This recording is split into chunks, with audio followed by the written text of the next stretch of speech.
pouco da palavra de Deus. Estou feliz porque uma vez que a gente está na casa de Deus, é momento de alegria, momento de comunhão, momento de felicidade. E é uma oportunidade única que o Senhor Jesus ele nos concede, porque entendemos que o que importa para as nossas vidas é o momento, porque o amanhã só pertence a Deus. Então, cada momento que você tem na presença de Deus, adore ao Senhor, agradeça a Ele, glorifique o seu nome, porque verdadeiramente o Senhor, Ele se alegra quando vê um coração agradecido. Porque se tem algo que Deus se alegra comigo e com você, vê em nós a gratidão.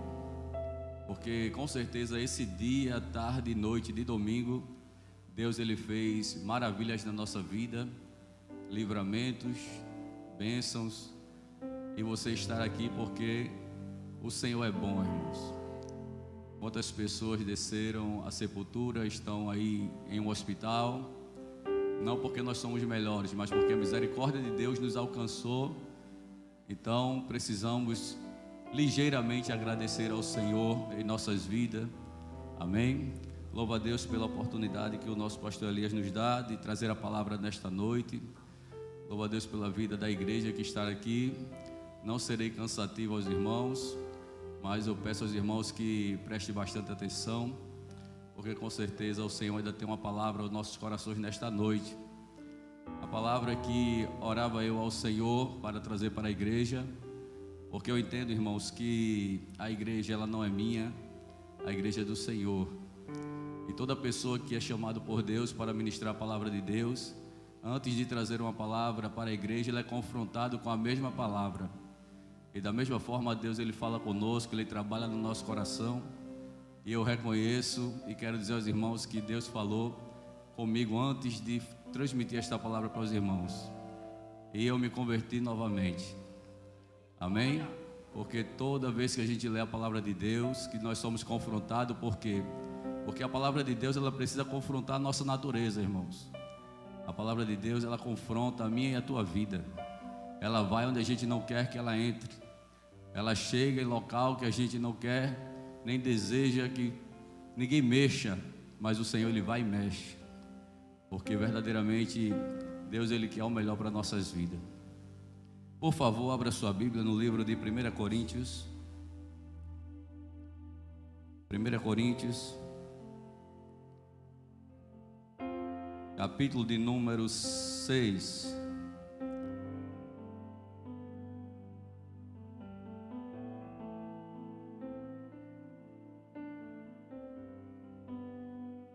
Primeira Coríntios, capítulo de número 6. Quem achou, diga amém. Versículo de número 12.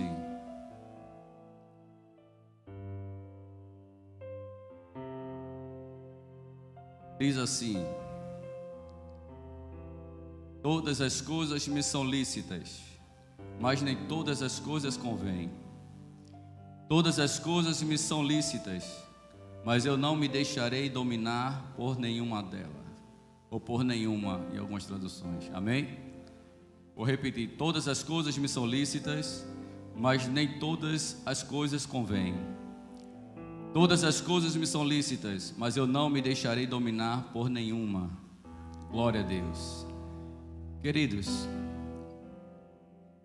esse versículo aqui em 1 Coríntios, Paulo, ele quando escreve esta carta, e para a gente chegar a este versículo aqui, nós vamos entender que Paulo ele estava em uma missão ainda em Éfeso, e ele fica sabendo de algumas situações que estavam passando na igreja de Corinto.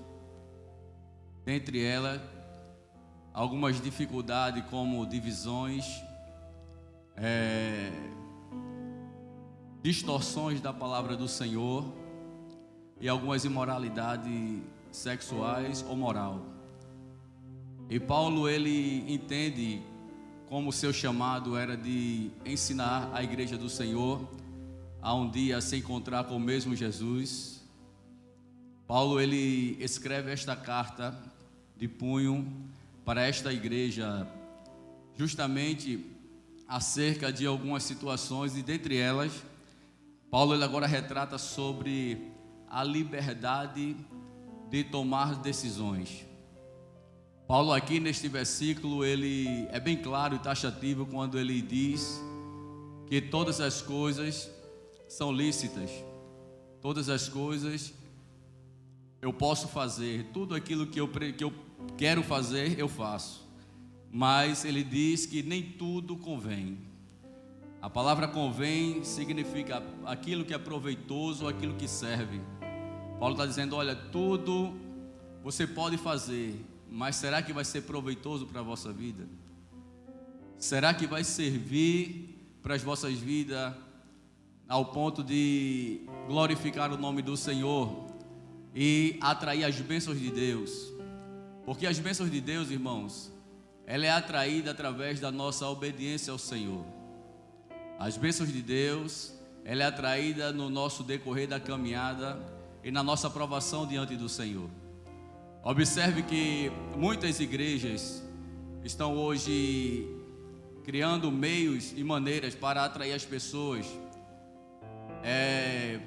colocando assim bênçãos sobre as suas vidas de forma fácil, de forma que as pessoas não são confrontadas com as suas naturezas, porque nós como seres humanos realmente somos falhos, somos pecadores, mas a Bíblia vai nos dizer que nós precisamos a cada dia nos santificarmos e mortificar a nossa carne. E Paulo aqui, ele sabe muito bem a necessidade desta igreja de tomar cuidado nas suas decisões, nas suas vontades, nas suas apetições. E quando ele escreve esta carta aqui, ele está escrevendo não para uma igreja qualquer. Corinto foi uma igreja que foi privilegiada por Deus através dos dons. Era uma igreja que não tinha falta de nada. Era uma igreja que a sua localidade era uma localidade próspera. Era uma localidade rica. Era uma localidade onde tinha 2 portos, onde um ia ao norte e a outro ao sul. E essas embarcações trariam para Corinto uma grande riqueza, porque era um local de fácil acesso para as embarcações. E Corinto era um local próspero, um local rico. A igreja do Senhor estava implantada naquele lugar. Paulo agora estava pregando a palavra de Deus, ensinando aquele povo, e foi agraciado assim pelo próprio Deus com os dons. Mas no decorrer do tempo, esta igreja agora começou a passar uma certa dificuldade na sua vida, dando ouvido aos falsos ensinamentos, tendo em conta que algumas divisões estavam existindo dentro dela. E a Bíblia diz que Paulo ele tinha a necessidade, Paulo tinha a urgência de doutrinar e trazer aquela igreja novamente para a casa do Senhor, para a visão de Deus. E uma das características que essa igreja estava se desviando dos ensinamentos e da vontade do Senhor era justamente a prática da sexualidade, da imoralidade sexual.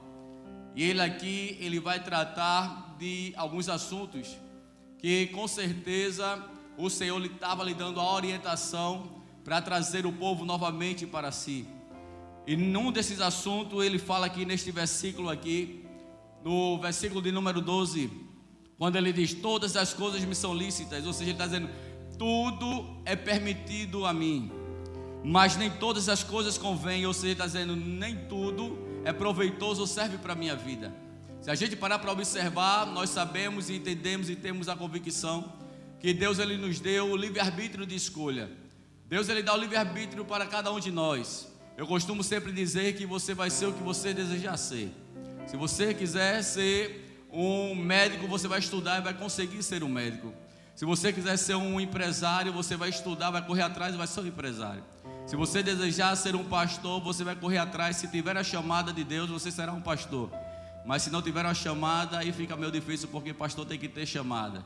Tem muitas pessoas que estão aí querendo ser pastor de goela abaixo, Mas aquele que não tem chamada sofre, irmão, porque o pastor que tem chamada, ele passa por dificuldades e nem sabe o porquê está passando e como passa, mas porque Deus o chamou e Deus o capacita. Então assim, quando a gente para observar que Deus ele nos dá esse livre-arbítrio de escolha, esse livre-arbítrio de escolha pode nos levar a caminhos bons como caminhos errados. Observamos que Deus ele não vai colocar ninguém dentro de uma grade, por trás de uma jaula ou dentro de uma prisão e um presídio. Deus não vai colocar nenhuma mulher em um baixo meretriz, mas foi o quê? A escolha de um homem que puxou um revólver, fez um latrocínio, roubou e está lá pagando o seu preço. Aquela mulher que se prostitui 2, 3, 4 vezes com homens diferentes, não foi Deus que colocou lá, mas foi ela que desejou estar ali. Então a gente faz algumas escolhas que muitas das vezes não agradam ao Senhor, e escolha que agrada ao Senhor. E nessa noite Deus ele me trouxe aqui para dizer: olha, você tem a liberdade de escolher o que você quiser ser. Se eu quiser ser, eu posso sair daqui desta igreja, chegar num bar, tomar uma grade de cerveja e dormir. Se eu quiser também, eu posso sair daqui, fumar um cigarro de maconha, ficar doido e depois dormir. Se eu quiser ser, eu posso sair daqui, me prostituir com mulheres que eu quiser, pode sim. Mas as consequências virão no decorrer da minha escolha.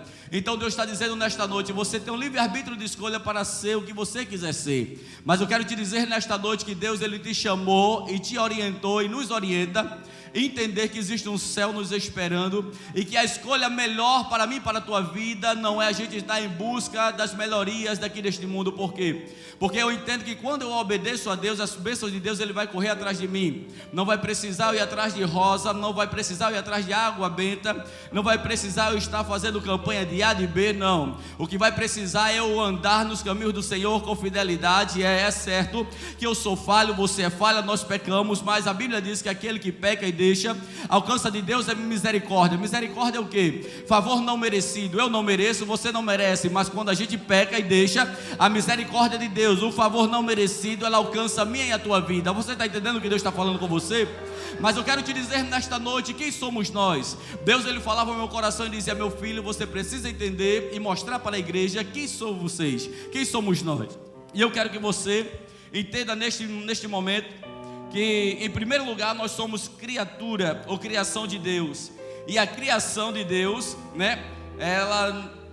E toda a criação tem que servir à vontade de quem o criou. Ou seja, por ser criatura de Deus, nós precisamos servir ou estar pronto para servir à vontade daquele que o criou. A Bíblia diz em Efésios capítulo 12, versículo 10: porque somos feituras suas, criados em Cristo Jesus para as boas obras, a qual Deus preparou para que nós andássemos nela. Ou seja, Deus nos criou, Deus ele criou, e por ser criatura de Deus, nós precisamos estar na vontade de Deus ou na vontade daquele que nos criou. Se nós somos criatura de Deus, com certeza Deus ele tem que fazer aquilo que ele bem quiser na nossa vida. Porque se você cria qualquer tipo de situação na tua vida, você vai querer que aquela situação ele cresça no teu ponto de vista. E se Deus criou eu e você, Deus ele quer que eu e você cresça a cada dia no ponto de vista de Deus. Você está entendendo quem você é? Você é criatura de Deus.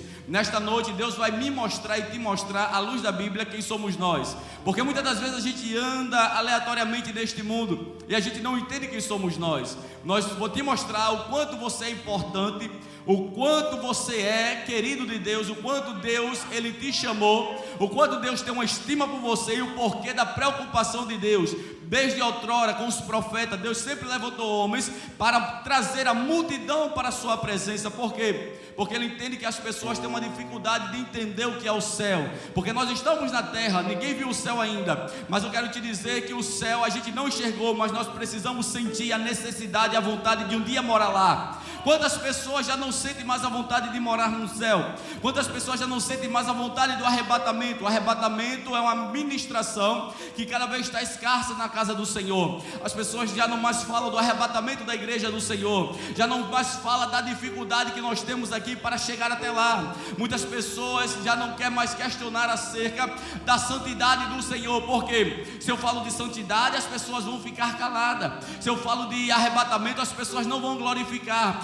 Mas se eu digo que Deus vai vai curar a tua vida, se eu digo que Deus vai abrir as portas, se eu digo que Deus vai te dar aquele carro tão sonhado, a igreja vai pegar fogo, mas eu quero te dizer que a tua casa vai ficar, o teu carro vai ficar. Eu quero te dizer que o mais importante na minha e na tua vida é aquilo que nos espera. O apóstolo Paulo diz que quando Deus permitiu ele chegar no terceiro céu, ele disse: olha, eu vi coisas inefáveis, coisas que não tenho condições de passar para vocês, mas eu quero te dizer que aquilo que o olho não viu, a mente humana nunca pensou e não chegou ao ouvido dos homens, foi aquilo que Deus falou para mim, e eu vi naquele momento. Louvado seja o nome do Senhor. O que Deus tem preparado para mim e para você é muito mais além do que você pensa e imagina. O local é muito mais prazeroso do que o próprio Dubai, a qual todo mundo deseja chegar lá, onde o ouro é simples de ver, mas você lá no céu vai pisar nas ruas de ouro e cristal, porque Deus ele já preparou para mim e para você, e vai te mostrar o que esta riqueza do mundo é tão insignificante do que Ele tem preparado para mim e para você nos altos céus. Quem pode glorificar ao Senhor nesta noite?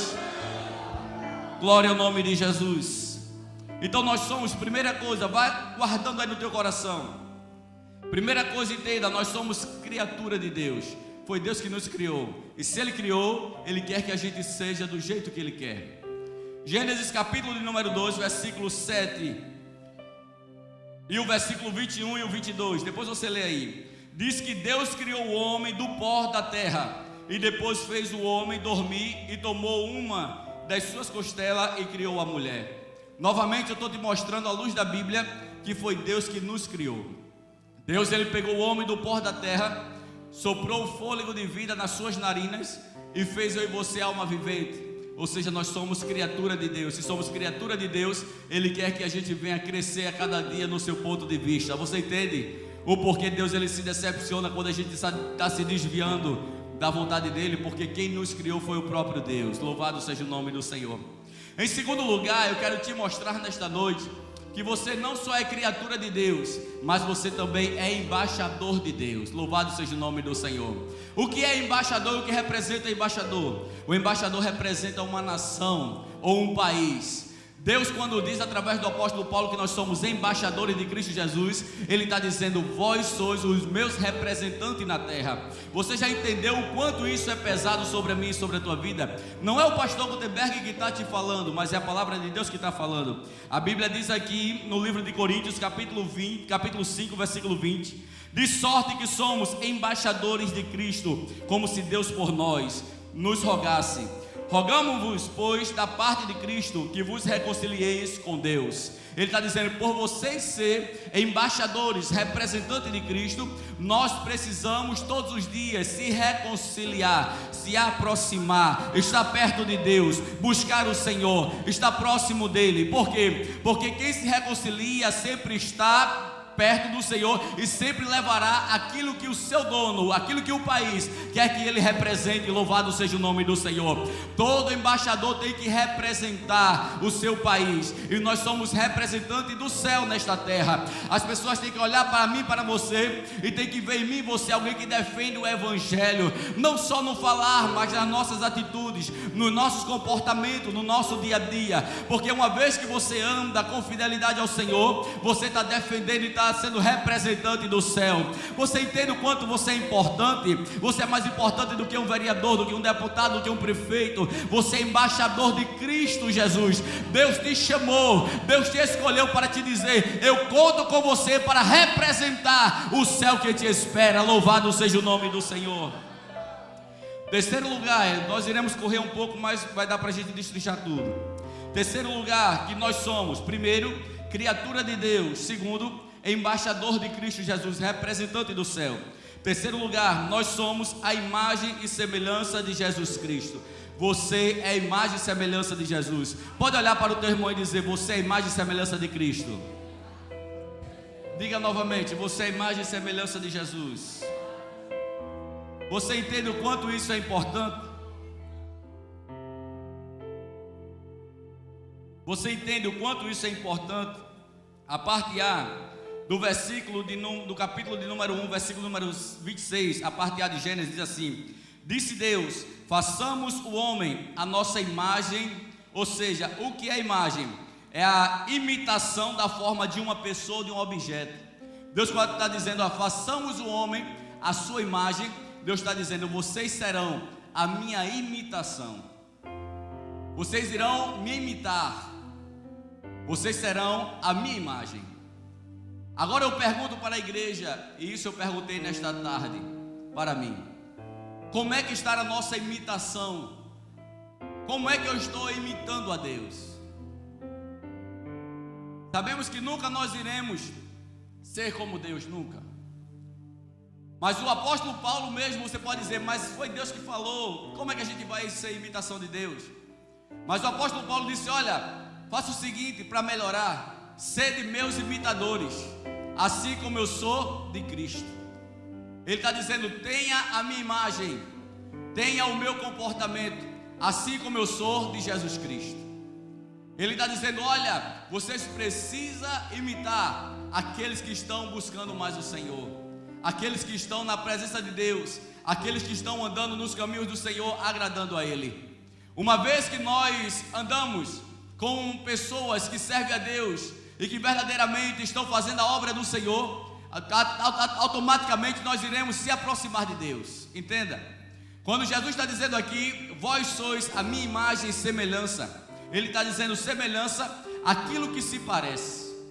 Quando você olhar no espelho, você tem que dizer: eu me pareço com Cristo, eu me pareço com Jesus. Veja o quanto isso pesa na nossa vida, o quanto isso pesa na nossa estrutura, o quanto isso pesa no nosso viver. Irmãos, nós estamos vivendo em uma época que a sensualidade está cada vez mais entrando na casa de Deus. Nós estamos vivendo em uma época que as coisas na casa de Deus estão ficando muitas das vezes normais, né? As pessoas têm uma dificuldade de ser confrontada, porque se eu falar aqui, eu vou ser mal visto. Mas o que me importa é agradar ao Senhor, porque a Bíblia diz que nós, aquele que tem o poder de falar para o povo e não fala aquilo que Deus quer que fale, Deus requererá de cada um deles o sangue. E eu não vou para o inferno por causa de ninguém, irmão. Eu preciso cada dia me converter ao Senhor. Eu preciso cada dia me aproximar de Deus. Eu preciso cada dia ser imitador de Cristo. Eu preciso cada dia ser imagem e semelhança de Jesus. Então nós precisamos entender que o apóstolo Paulo, ele teve essa dificuldade de dizer: olha, vocês podem fazer tudo, mas nem tudo é proveitoso na vossa vida. Aquilo que não glorifica a Deus, você se afaste, mas aquilo que glorifica a Deus, você se aproxime. Você entende o que Deus quer para a nossa vida? Mais importante do que esse momento que você está vivendo é o que Deus vai fazer comigo e com você ao se encontrar com Ele nos altos céus. Louvado seja o nome do Senhor. Observe uma coisa, querido, que quando Ele diz aqui: olha, nós somos imagem e semelhança tua, Ele está dizendo: olha, vocês se parecerão comigo. Agora imagine, Jesus, Ele nos cria, Ele faz eu e você imagem e semelhança dEle, e eu e você fazendo aquilo muitas das vezes que não agrada o Senhor. Veja como o Espírito Santo de Deus, ele fica comigo e com você. Veja como o Espírito Santo de Deus, ele vai me observar e te observar. Entenda, hoje quando você sair daqui, você vai dizer: Senhor, eu sou falho, sou pecador, mas eu não vou me conformar em ser falho e pecador. Eu quero se aproximar do Senhor. Eu quero mortificar a minha carne. Eu quero me aproximar mais de Ti, Senhor. Eu quero buscar a Tua presença. Eu quero ser cheio da Tua graça. Eu quero ser cheio do Teu poder. Hoje, nós observamos, antigamente eu observava quando era novo, convertido. Eu ia para as igrejas, para o círculo de oração.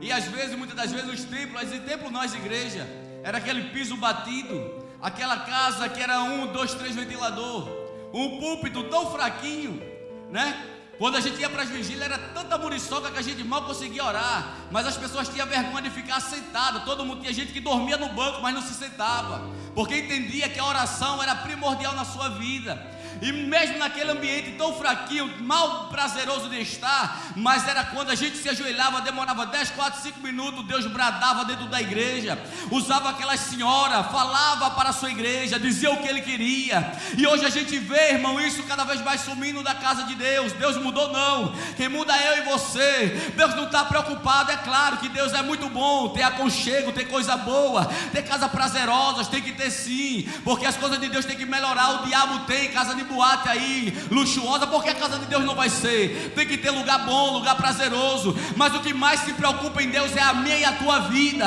O que mais se preocupa em Deus é o meu e o teu viver. É a minha e a tua estrutura. Eu e você como templo do Senhor. Entenda uma coisa nesta noite. Deus me trouxe aqui para dizer: você não é qualquer. Você é imagem e semelhança minha. Você é alguém que quando olhar no espelho, você é alguém que quando passar pelas ruas, as pessoas têm que olhar para mim, para você e dizer: eu quero ser crente, eu quero ser evangélico, eu quero servir esse Deus, eu quero modificar a minha vida como modificou a vida deste homem. Deus me trouxe aqui nesta noite para te dizer: é tempo cada vez mais de a gente se aproximar do Senhor, porque o arrebatamento está chegando. Louvado seja o nome do Senhor. Louvado seja o nome do Senhor. Louvado seja o nome do Senhor. Glorificado é o nome de Jesus. Ah, irmão, eu tenho que criar meios para atrair as pessoas. O meio que tem que ser para atrair as pessoas, irmão, é a palavra de Deus. Porque a palavra de Deus é o alimento. Eu quero ver uma ovelha chegar e um pasto bom ela não voltar. Eu quero ver uma ovelha chegar e um pasto bom ela não voltar. Porque na realidade as pessoas não querem ser confrontadas com a palavra, mas quando é confrontada, no final ela vai ver: ali é um lugar bom, ali é um lugar prazeroso, ali verdadeiramente está mexendo com a minha vida, ali verdadeiramente está trabalhando no meu viver. Porque eu não sei nem se eu chego em casa, irmão. Jesus, ele pode arrebatar a igreja, ou pode acontecer alguma coisa comigo, sim ou não? Nós estamos sujeitos a tudo, meu irmão. Veja que todo mundo se prepara para tudo nesta vida, para tudo. Mas para o arrebatamento da igreja as pessoas estão cada vez mais se distanciando. Numa ministração dessa, você abre a boca, dá sono, porque o diabo não quer que você escute. Pode ver todas as vezes que Deus te convida a ler a palavra, que você abre a Bíblia, você não está com sono, mas quando começa a ler, dá sono, você dorme. Quando você se ajoelha para orar, ora 5 minutos, já está se debruçando, caindo, dormindo. Porque isso é que te aproxima de Deus. Louvado seja o nome do Senhor. A minha e a tua carne não quer isso não, meu irmão. A minha e a tua carne quer farra, quer conforto, quer luxúria. A minha e a tua carne quer pecado. Tem um louvor que Tales diz: todo dia o pecado vem e me chama. Todo dia ele bate na porta. Gutenberg, vem. Gutenberg, tu é novo, tem mulher para tu. Gutenberg, olha, tu está passando por situação, mas tem mulher para você, vem. Olha, Gutenberg, assim, olha, vem, todo dia o pecado bate na minha, na tua porta. Eu quero te dizer que não tem crente, irmão, escute, não tem crente super-homem. Tem crente que está na presença de Deus para resistir à carne. O próprio Deus disse: olha, resista ao diabo e ele fugirá de vós. Quando a gente resistir é colocar força além das nossas próprias forças. Resista ao diabo nesta noite, ele vai fugir, vai bater em retirada. Porque na medida que você se aproxima de Deus, ele vai se aproximando. Na medida que você vai obedecendo, Deus vai abençoando o teu lar, Deus vai abençoando a tua família, Deus vai prosperando, Deus vai multiplicando as tuas vidas, a tua finança, Ele vai fazendo tudo, meu irmão. Eu passei um período na igreja que eu estava ministrando, tomando conta em Pirapama. E eu passei um período de 3 anos indo de carona com os irmãos. E uma dificuldade que toda noite quando ia, eu ligava para um e eu dizia: não vou não, hoje não dá, amanhã não dou, não sei. Era uma dificuldade terrível. E muitas pessoas chegavam para mim e diziam: pastor, desiste disso. Pastor Gutenberg, para com isso. Pastor, não, presbítero, que era presbítero, para com isso. Não tem necessidade o senhor estar assim não. Alguns me chamaram: vem trabalhar comigo porque eu te dou teu salário. Sai dessa situação, o senhor não é homem para isso não, rapaz, está se humilhando. E eu dizia: eu sei quem me chamou. Eu sei quem me chamou. Louvado seja o nome do Senhor. 3 anos. 3 anos de proposta, 3 anos de palavras negativas. Mas eu entendi que quando a gente obedece a Deus, porque a obediência não só quando tem fartura, a obediência não só quando o vento é favorável, não. A obediência é quando estamos na dificuldade, é quando as pessoas nos ignoram, é quando as pessoas nos rejeitam, é quando não há aplauso, é quando você se sente só, é quando você se sente muitas das vezes rejeitado. Mas você está obedecendo a Deus, você está servindo ao Senhor. As bênçãos de Deus, ela vai te alcançar. Ela vai dizer onde é que você mora. Eu vou lá no teu endereço, eu conheço a cor da tua casa, eu conheço o número da rua, eu conheço a cidade, eu conheço o bairro, e eu vou chegar lá. Louvado seja o nome do Senhor. E de repente, meu irmão, alguém chegou para mim e disse: pastor, tem um carro para o senhor. E eu disse: eu não tenho condições, vai me pagando como o senhor puder, mas o carro é seu. Louvado seja o nome do Senhor, porque Deus faz assim. E depois desse carro, Deus usou outra mulher e disse: pastor, não ficará nesse, eu vou te dar mais um. Deus está dizendo que vai te dar um novo, da mesma cor, do mesmo jeito, mas é mais novo. Estou eu com ele aí para a glória e louvor do nome do Senhor. Porque eu entendo, irmão, que não preciso estar na casa de A, na casa de B, culto A, culto B, não. Eu entendo que tenho que tomar a postura de servo de Deus. Tenho que cada dia me converter ao Senhor. Eu tenho que obedecer a Deus. Eu tenho que fazer a vontade do Senhor nas minhas limitações. Eu peco, eu erro, mas não posso continuar. Eu quero te dizer, nesta noite, Deus te chamou não para viver uma vida dupla. Deus te chamou para ser servo, para servir ao Senhor, para andar com fidelidade, porque Ele vai cuidar de você, Ele vai cuidar da tua família, Ele vai cuidar da tua parentela, Ele vai cuidar das tuas finanças, Ele vai cuidar do teu armário, do teu guarda-roupa. Ele cuida de você. Louvado e glorificado e exaltado é o nome de Jesus. Louvado é o nome de Jesus.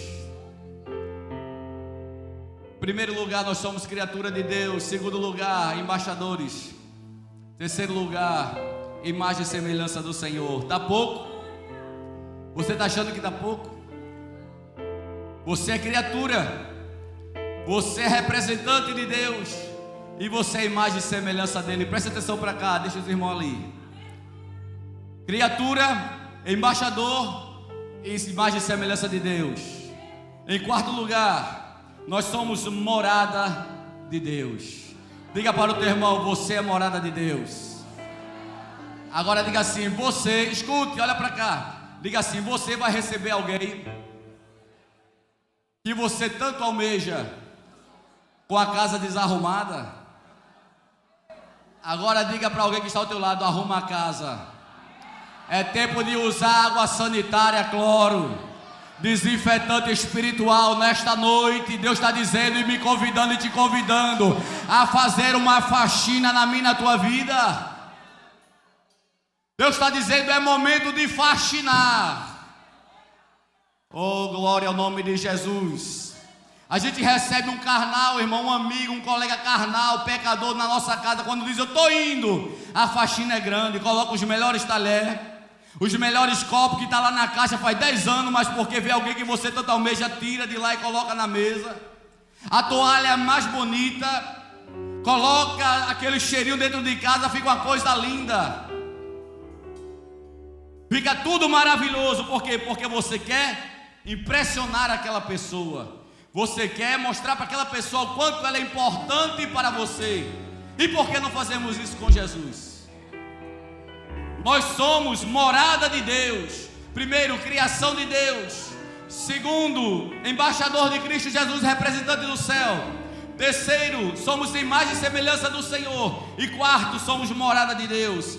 Pastor, me prove, em Efésios capítulo 2, versículo 22 diz assim: no qual também vós juntamente sois edificados. O que é a palavra edificado? Construídos para a morada de Deus em espírito, ou seja, o Espírito habita em nós. Deus está dizendo: vós sois templo e morada do meu Espírito. Vocês terão na sua vida a minha presença, o meu Espírito Santo. Diga para o teu irmão: dentro da tua vida existe o Espírito de Deus. Oh, glória ao nome de Jesus. Louvado seja o nome do Senhor. As palmas louvam ao Senhor Jesus. Louvado seja o nome do Senhor. E não só somos edificados, construídos para ser morada de Deus. Escute, Deus, quando você foi gerado dentro da barriga da tua mãe, no ventre da tua mãe, Deus, Ele começou a construir a tua vida. Deus, Ele sabia que os seus olhos seriam assim. Deus, Ele sabia que eu seria meu carequinha quando crescesse, quando tivesse homem. Deus, Ele sabia da minha cor, da tua vida. Deus, Ele sabia de tudo como nós seríamos. Por quê? Porque Deus é um Deus detalhista. Imagine comigo, Deus, quando deu os detalhes da Arca da Aliança, Ele detalhou: vai ser assim, vai ser assado, olha, todos cômodos, vai ser assim, porta aqui, janela ali, animais vai ficar aqui, 2 em 2. Ele é detalhista, então Ele detalhou a minha e a tua vida. Ele disse: olha, você vai ser assim, você vai ser mais quadradinho, você vai ser mais feitinho, você vai ser cangaia, terra. Você vai ser zambeta, você vai ser assim, vai ser bochechudo, vai ser mais magrinho, vai ser negro, vai ser branco, vai ser amarelo. Ele detalhou, mas diga para o teu irmão: não fique sorrindo de mim, porque eu sou a pessoa mais linda, porque eu sou imagem e semelhança de Jesus. Louvado seja o nome do Senhor para todo sempre. Ou seja, Ele nos construiu. Nós somos morada de Deus. Eu e você somos morada do Senhor. Em quinto lugar, para terminar, presta atenção, nós somos templo do Senhor. Todo templo é um edifício público, consagrado à divindade ou ao culto religioso. Escuta, todo templo, ele é um edifício, é uma construção, que ele é público, consagrado a uma divindade ou a um culto religioso. Ou seja, Deus está dizendo que eu e você somos templo do Senhor. E esse templo ele é público. Por que ele é público? Porque as pessoas não vão ter dificuldade de chegar a mim e a você. Você não vai ser exclusivo. Diga para o teu irmão: você não é exclusivo. Você é simples. Todas as pessoas têm que ter acesso a um conselho teu. Todas as pessoas têm que ter acesso ao teu comportamento. Todas as pessoas têm que entender e não ter medo de chegar até você, porque você é público. O que era de pessoas que iam ao encontro de Jesus, pecadores, malfeitores, mas Jesus estava perto. Jesus comeu na casa de publicano. Jesus entrou na casa de Zaqueu. Jesus andou com Pedro, com os discípulos do Senhor, que eram pecadores, muitos errados, e foram até o final, mas Jesus andava com eles. Jesus ajudou eles, Jesus purificou eles, Jesus salvou eles, e com certeza estão lá junto com Jesus hoje. Então nós somos templo do Senhor. Em 1 Coríntios capítulo 3, versículo 16 ao 17 diz assim: não sabeis vós que sois templo de Deus e que o Espírito de Deus habita em vós? Paulo está fazendo esta pergunta. Não sabeis vós que sois templo de Deus e que o Espírito de Deus habita em vós? Imagine o Espírito de Deus habitando. O que é habitar? Morar, irmão. Ele não vem um dia ou outro não, ele está dentro de nós. Mas quando o pastor Gutenberg faz qualquer coisa que desagrada a Deus, ele se entristece. Porque a Bíblia diz que ele tem ciúme de mim e de você. O Espírito Santo de Deus, ele tem ciúme de mim e de você. Então nesta noite eu quero que você entenda o quanto você é importante para Deus. Deus está dizendo para mim e para você: você é templo de Deus. Quando você estiver no metrô, você está sendo templo de Deus ali dentro. Quando você estiver no ônibus, você é templo de Deus, morada de Deus. Quando você estiver na faculdade, entenda, as influências não podem chegar até você, porque você é templo de Deus. Aonde você estiver, você é templo do Senhor, morada de Deus. Aí dando continuidade, ele diz assim: se alguém destruir o templo de Deus, Deus o destruirá, porque o templo de Deus, que sois vós, é o que? Santo. É Paulo que está dizendo, irmão, não é o pastor Gutenberg, é a palavra, é a Bíblia. Veja o que ele está dizendo: se alguém destruir o templo de Deus, como é que a gente destrói o templo de Deus? Quando a gente faz coisas que abominam ao Senhor, que desagrada a Deus. Destruindo o templo do Senhor, destruindo aquilo que Deus, ele projetou para a sua morada. No Antigo Testamento, Deus, ele andava dentro da Arca da Aliança, representando ali o cajado de Arão, o maná e a tábua da lei. Deus, aonde a Arca da Aliança estava, Deus ali estava. Onde colocava a arca, os seus inimigos tinham medo, porque entendia que aonde a Arca da Aliança estava ali, junto com os levitas, Deus daria a vitória. Entenda uma coisa: eu e você, sendo o templo de Deus, as pessoas têm que olhar para mim e para você e respeitar. Mas hoje está vendo uma descredibilidade terrível. As pessoas olham muitas das vezes para outros crentes e dizem: rapaz, ser crente para ser assim é melhor tomar cachaça e viver nesse mundo. Antigamente os inimigos tinham medo onde a presença de Deus estava, porque sabia que Deus daria vitória. Hoje já não tem mais a arca, porque a arca hoje somos nós, é uma tipologia da arca. Deus disse: olha, já não mais vou viver dentro dessa caixa, agora vou andar junto com vocês dentro de vós. Jesus, quando disse: olha, eu irei para o Pai, mas não te preocupe, enviarei o Consolador, e Ele estará convosco até a consumação do século, até quando tudo na terra se acabar, Ele estará com vocês, porque depois que se acabar, não mais precisará Ele estar com vocês na terra, porque vocês estarão morando comigo no céu.